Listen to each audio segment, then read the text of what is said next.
Hello, everyone. Welcome back. My name is Kevin Richardson. I want to thank you for joining me with another installment of A Chapter a Day to Keep the Devil at Bay, where I'll read a chapter of the Bible each day from the New Living Translation with the King James Version posted on the screen for your reading convenience. Today I'll be starting on Exodus in the New Living Translation, and it reads,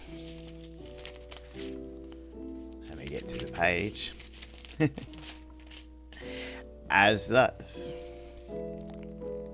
Slavery in Egypt. These are the names of the sons of Israel, that is Jacob, who moved to Egypt with their father, each with his family: Reuben, Simeon, Levi, Judah, Issachar, Zebulun, Benjamin, Dan, Naphtali, Gad, and Asher. In all, Jacob had 70 descendants in Egypt, including Joseph, who was already there. In time, Joseph and all his brothers died, ending that entire generation. But their descendants, the Israelites, had many children and grandchildren. In fact, they multiplied so greatly that they became extremely powerful and filled the land. Eventually, a new king came to power in Egypt who knew nothing about Joseph or what he had done. He said to his people, "Look, the people of Israel now outnumber us and are stronger than we are. We must make a plan to keep them from growing even more. If we don't, and if war breaks out, they will join our enemies and fight against us. Then they will escape from the country." So the Egyptians made the Israelites their slaves. They appointed brutal slave drivers over them, hoping to wear them down with crushing labor. They forced them to build their cities of Pithom and Ramses as supply centers for the king. But the more the Egyptians oppressed them, the more the Israelites multiplied and spread, and the more alarmed the Egyptians became. So the Egyptians worked the people of Israel without mercy. They made their lives bitter, forcing them to mix mortar and make bricks and do all the works in the fields. They were ruthless in all their demands. Then Pharaoh, the king of Egypt, gave this order to the Hebrew midwives, Shiphrah and Puah: "When you help the Hebrew women as they give birth, watch as they deliver. If the baby is a boy, kill him. If it is a girl, let her live." But because the midwives feared God, they refused to obey the king's orders. They allowed the boys to live too. So the king of Egypt called for the midwives. Why have you done this?" he demanded. "Why have you allowed the boys to live?"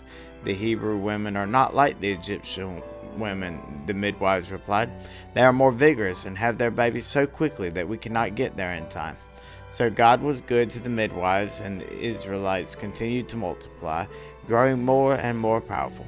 And because the midwives feared God, he gave them families of their own. Then Pharaoh ordered this order to all his people: "Throw every newborn Hebrew boy into the Nile River, but you may let the girls live." There you have it for Exodus chapter 1 and New Living Translation. This is a great book.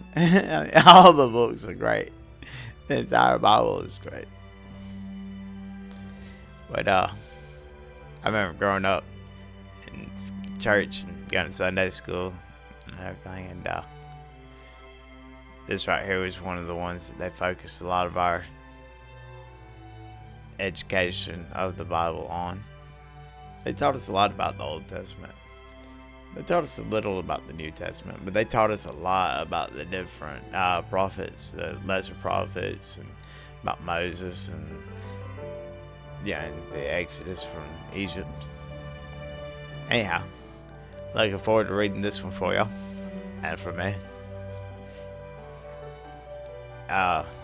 Anyone has any kind of prayer requests, make sure you leave your prayer requests in the comment section, and I'll be sure to pray for you. And anyone else who sees your prayer request, they can pray for you as well. And if you have anything to discuss about this chapter, this book of the Bible, or just discussion in general, be my guest. Leave your comment in the comment section, and I'll be sure to comment back to you. And anyone else, they can comment back to you too. You might have a question that I don't have the answer for, someone else might do. So, anyhow, pray that God blesses y'all, protects you, Until next time, y'all take it easy.